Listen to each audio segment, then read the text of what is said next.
சாமு நாசர் எனும் நான் சட்டப்படி அமைக்கப்பெற்ற இந்திய அரசமைப்பின் பால் உண்மையான நம்பிக்கையும் மாறாப்பட்டும் கொண்டிருப்பேன் என்றும், இந்திய நாட்டின் ஒப்பில்லா முழு முதல் ஆட்சியையும் ஒருமையையும் நிலைநிறுத்துவேன் என்றும்,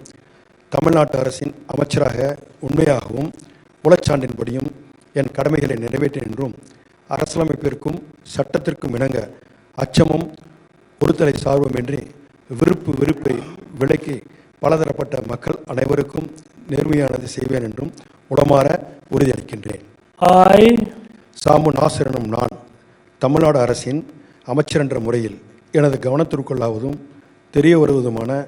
எந்த பொருளையும் அமைச்சரின் கடமைகளை உரியவாறு நிறைவேற்ற தேவையான அளவுக்கன்றி ஒருவரிடமோ பலரிடமோ நேர்முகமாகவோ மறைமுகமாகவோ அறிவிக்கவோ வெளிப்படுத்தவோ மாட்டேன் என்று உளமாற உறுதியளிக்கின்றேன்.